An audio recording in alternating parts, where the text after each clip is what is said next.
पास 21 है पार्ट 301 का 1973 कॉन्स्टिट्यूशन। ये पूरे इंपॉर्टेंट जो है कॉन्स्टिट्यूशन के बारे में जो लेक्चर्स है वो बहुत ज़्यादा इंपॉर्टेंट है। मैंने 4 नोट्स बना लिए हैं 25 तक, वो आप लोगों को मिल जाएंगे vu.teacher.blogspot.com से, ठीक है। उसके अलावा मैंने और भी सब्जेक्ट्स के 4 नोट्स बनाए हुए हैं। CS 101 पार्ट 301 इंग्लिश 101 के मैं सिर्फ लेक्चर्स में ही कवर करवा देती हूँ। उसको लेक्चर्स आप लोग इसी चैनल पे जाओगे प्लेलिस्ट में तो मिल जाएंगी। और उसके अलावा CS 101 के भी लेक्चर इसी पे अपलोड करूँगी और उसके शार्ट नोट्स भी। फिज़िक्स 101, MGT 211, MTH 101 के लेक्चर्स लेने के लिए ना आप लोगों को दूसरे चैनल पर जाना पड़ेगा, उसका लिंक डिस्क्रिप्शन में। और उसके शार्ट नोट्स, इंपॉर्टेंट टॉपिक्स वगैरह सब कुछ वहीं पर डिटेल से शेयर करूँगी। ओके, तो दोनों चैनल को सब्सक्राइब ज़रूर कर दिया करें, फिर आप लोगों को वीडियोज़ नहीं मिलती, बार बार शेयर करनी पड़ती है। और अगर कोई भी क्वेश्चन रह जाए आप लोगों का तो वो आप लोगों ने व्हाट्सएप ग्रुप में पूछ लेना है। व्हाट्सएप ग्रुप का लिंक नीचे डिस्क्रिप्शन में मिल जाएगा, ठीक है। और अगर जिसको पहले वाले जो 20 लेक्चर्स 15 to 20 लेक्चर्स के शॉर्ट नोट्स भी चाहिए वो भी मुझे व्हाट्सएप ग्रुप में बता सकते हैं, ठीक है। मैसेज करके उसको मिल जाएंगे। एब्रोगेशन ऑफ द 1962 कॉन्स्टिट्यूशन जो थी वो मार्च 25 1969 को ही थी। और सेकंड मार्शल लॉ 1969 को हुआ था और जो एब्रोगेशन थी वो 1962 को ही थी। ये क्या कहानी, ये जो पावर थी वो जुल्फ़िकार अली भुट्टो के हाथ में दे दी थी दिसंबर 20 1971। उसके बाद जनरल इलेक्शन हुए थे पहली बार, ठीक है। और नेशनल असेंबली ने एक इंटीरियम कॉन्स्टिट्यूशन अप्रूव कराई थी जिसको हमने इन्फोर्स्ड किया था अप्रैल 21 1972 को इन्फोर्स्ड हुई थी, ठीक है। आगे कॉन्स्टिट्यूशन मेकिंग है, जो इम्पोर्टेंट पॉइंट है वो मैंने हाईलाइट कर दी है। आगे कॉन्स्टिट्यूशन मेकिंग है हमारे पास। Constitution committee comprising national assembly पर मुश्तमिल होती है। Member from all parties was set up in April 1972 में।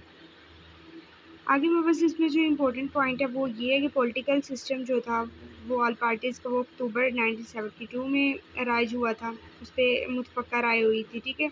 और जो कमेटी ने रिपोर्ट किया था वो दिसंबर 13 1972 में था। आगे उन्होंने ये इम्पोर्टेंट MCQs कुछ बताए हुए हैं। वही फाइनल ड्राफ्ट जो था अप्रूव हुआ था अप्रैल 10 1973। इसमें जो है ना आप लोगों ने MCQs दिए हैं सारे, तो आप लोगों ने इसी तरह से याद रखना है, ठीक है। आप मेरे शार्ट नोट्स पे जाएंगे, उस पर मैंने स्टेप बाय स्टेप एक एक लाइन करके लिखी है, उससे आप लोगों को शार्ट भी हो जाएंगे, लॉन्ग भी हो जाएंगे और MCQs भी हो जाएंगे, ठीक है। इस तरह से मैंने शार्ट नोट्स प्रिपेयर किए हैं। आगे उन्होंने ये बताया ये देखिए 1973 से 77 तक ऑपरेशनल पहले हुआ था, ऑपरेशन शुरू हो गया था, फिर 77 से लेकर 85 तक फिर उसे रोक दिया गया था, सस्पेंड कर दिया गया था। फिर 85 में 99 तक कुछ चेंजेस करने के बाद दोबारा से शुरू हुआ, फिर 99 से 2002 तक उसे सस्पेंड कर दिया गया, फिर 2002 ऑनवर्ड हमने फिर दोबारा से ऑपरेशन स्टार्ट कर लिया। आगे पार्लियामेंट्री सिस्टम है। पार्लियामेंट्री सिस्टम में इसके कुछ फीचर्स हैं। ये एज अ लॉन्ग क्वेश्चन बहुत ज़्यादा इंपॉर्टेंट क्वेश्चन है, ठीक है। फीचर्स क्या है कॉन्स्टिट्यूशन के, हमारे पास पार्लियामेंट्री सिस्टम में क्या आता है। पार्लियामेंट्री सिस्टम में जो सारी पावर्स होती हैं वो प्राइम मिनिस्टर के पास होती हैं, ठीक है। और प्रेसिडेंट इसमें बहुत ज़्यादा वीक होता है। प्राइम मिनिस्टर के मुताबिक ही प्रेसिडेंट ने काम करना होता है, उसने जो एडवाइस देनी है उसी को फॉलो करना है, ठीक है। प्राइम मिनिस्टर जो होता है वो नेशनल असेंबली को जवाबदेह होता है अगर कोई भी प्रेसिडेंट गलती कर दे, इसलिए सारी जो अथॉरिटीज़ होती हैं वो प्राइम मिनिस्टर के हाथ में होती हैं, ठीक है। लेकिन इन इन इन 1985 में जो प्रेसिडेंट की पावर थी उसको भी इंक्रीज़ कर दिया गया था, ठीक है। और आगे हमारे पास इसके अलावा प्रेसिडेंट आता है। प्रेसिडेंट का ये है कि हमारे पास 45 ईयर्स इसकी एज होनी चाहिए, जो हमने प्रेसिडेंट ऊपर डिस्कस कर लिया है। क्वालिफाई होना चाहिए उसको, मतलब वो एजुकेटेड होना चाहिए और मेंबर होना चाहिए नेशनल असेंबली का। और उसे जो इलेक्ट करवाता है वो पार्लियामेंट होगा और प्रोविजनल असेंबलीज होगी, ठीक है। और 5 ईयर के लिए वो प्रेसिडेंट बनेगा। आगे पार्लियामेंट 2 हाउसेस पर मुश्तमिल है। एक अपर हाउस है जिसे हम ऐवान कहते हैं और एक लोअर हाउस है, ठीक है। अपर हाउस को हम सेनेट कहते हैं। इसमें एक बार रिप्रेजेंटेशन होती है प्रोविंसेस की, ठीक है। इसमें कुछ सीट्स रिजर्व होती हैं ट्राइबल एरियाज़ के लिए, फिर वुमेंस के लिए, टेक्नोक्रेट्स के लिए, ठीक है। ये सीट्स जो हैं वो अवेलेबल होती हैं। आगे हमारे पास 63 थी, इसकी पहले स्ट्रेंथ थी, लेकिन अब जो है 87 और देन फिर 100 होगी, ठीक है। सेनेट जो होता है वो इनडायरेक्टली इलेक्ट करवाती है, यानी बिलवास्ता, ठीक है। और it is a permanent house as a half of its member are elected. अब ये हाफ हाफ करके मेंबर्स इलेक्ट करवाती है 3 इयर्स के बाद, ठीक है। आगे लोअर हाउस जो है वो नेशनल असेंबली इलेक्ट करवाती है पॉपुलेशन बेसिस पे, ठीक है। इसे मतलब डायरेक्टली करवाया जाता है और इसकी ओरिजिनल स्ट्रेंथ जो थी 210 थी, लेकिन अब जो है नोआ डेज 342 है। ये 5 इयर्स के लिए इलेक्ट होता है, ठीक है। आगे मेरे पास उन्होंने कुछ फिर दोबारा से उसकी समरी बनाई हुई है कि सेनेट जो है इनडायरेक्टली इलेक्शन होते हैं, नेशनल असेंबली में डायरेक्टली होते हैं। वोटिंग एज जो थी पहले वो 21 होती थी, अब 18 कर दी गई है, ठीक है। पार्लियामेंट्री जो 1973 constitution is a powerful legislative body. It enjoys all legislative powers. It has control of the executive through questions, resolutions, parliamentary committee. National assembly जो थी एक पावरफुल होती है सेनेट के मुकाबले में, ठीक है। Budget is presented before national, budget जो होता है वो नेशनल असेंबली ने प्रेजेंट करना होता है, ठीक है। आगे फेडरल सिस्टम है। फेडरल सिस्टम हमारे पास क्या है, वफाकी सिस्टम जो हमारे पास होता है हुकूमत होती है। फेडरेशन ऑफ पाकिस्तान के 4 प्रोविंसेस होते हैं और इसमें कुछ एरियाज़ आते हैं, वफाकी एरियाज़ भी शामिल होते हैं, इलाके भी शामिल होते हैं। 2 लिस्ट इसमें होती हैं कॉन्स्टिट्यूशन की, एक फेडरल लिस्ट होती है और एक कंकरेंट लिस्ट होती है, ठीक है। आगे हमारे पास कुछ प्रोविजनल स्ट्रक्चर्स उन्होंने बताया हुआ है यहाँ पे।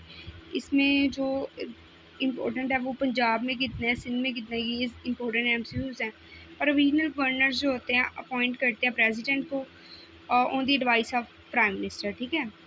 प्राइम मिनिस्टर की एडवाइस पे प्रेसिडेंट मुंतखब किया जाता है, ठीक है। इलेक्टेड कराता है chief minister, exercise executive power, उसके पास पावर्स होती हैं इलेक्ट करवाने की, ठीक है। पार्लियामेंट्री सिस्टम प्रोविंसेस में होता है, पंजाब में 371, सिंध में अकॉर्डिंग टू 2002 के, सिंध में हमारे पास 168, NWFP के 124, बलोचिस्तान में 65। आगे उन्होंने कुछ फीचर्स बताए हुए उसके, enough provisional autonomies guarantee, traditional of strong centre century continuous. आगे सेंटर हैज़ एमरजेंसी पावर्स होती हैं उसके पास, ठीक है। Governor rule can be imposed if the government can not function in the provinces. आगे कुछ प्रिंसिपल हैं पॉलिसी के। अब हमारे पास वो कौन से प्रिंसिपल हैं पॉलिसी के, फंडामेंटल राइट्स हैं उसमें आते हैं। फंडामेंटल राइट्स सिक्योर किए जाते हैं हमारे पास कॉन्स्टिट्यूशन में और इनको इम्प्लीमेंट करवाया जाता है हाईएस्ट कोर्ट के थ्रू, ठीक है। आगे इस्लामिक प्रोविजंस है हमारे पास की, जो टाइटल है हमारे पास वो इस्लामिक रिपब्लिक ऑफ पाकिस्तान हो, और जो ऑब्जेक्टिव रेजोल्यूशन होते हैं हमारे पास वो प्री अमेबल हों in the national constitution but through article 2A of 8th amendment के through it was inserted in the constitution in 1985 में इंसर्ट किया गया इसको। इस्लाम को मतलब state of religion state religion of Pakistan consider किया जाए, ठीक है। डेफिनेशन ऑफ मुस्लिम जो थी इसमें मस्ट इंक्लूड की जाए मुसलमानों के बारे में, ठीक है। आगे प्रिंसिपल ऑफ पॉलिसी के जो वो इस्लामिक क्लासेस के मुताबिक कैरी किए जाएँ और council for Islamic ideology establish की जाए और फेडरल शरीयत कोर्ट जो था वो एडिट किया गया 1981 में। अगर नेशनल लैंग्वेज के बारे में हमारे पास आ जाता है, नेशनल लैंग्वेज उर्दू होनी चाहिए, ठीक है। इंग्लिश को एज अ ऑफिशियल लैंग्वेज हम यूज़ कर सकते हैं बट इंग्लिश को इतनी अहमियत नहीं देनी चाहिए, ठीक है। नेशनल लैंग्वेज जो हम अपनी यूज़ करें वो हमारी उर्दू ही होनी चाहिए हमारी, क्योंकि उर्दू अपनी नेशनल लैंग्वेज होगी। नेशनल सिक्योरिटी काउंसिल जो थी वो इस्टेब्लिश हुई थी 2002 में। आगे हमारे पास जुडिशरी आता है, ये हमारे पास अदालती मतलब कानून होते हैं। अदालत में सुप्रीम कोर्ट जो थी वो बिगेस्ट हाईएस्ट कोर्ट था, ये एज एमसीक्यू से आपको पूछा जा सकता है। 1 हाई कोर्ट जो था इस्टेब्लिश किया गया था ईच प्रोविंस में एंड 1 इन आज़ाद कश्मीर में, और बाकी लोअर कोर्ट्स बनाए गए थे। आगे मेरा पॉलिटिकल सिस्टम हिस्ट्री है, ये आपको 2 लेक्चर्स इकट्ठे करवाऊँगी, फिर अगले 2 लेक्चर्स इकट्ठे करवाए जाएंगे इंशाल्लाह। मैं कल ही इसको मुकम्मल करवा दूँगी, फिर आप अपना ना वो कर लेना, क्विज़ कर लेना।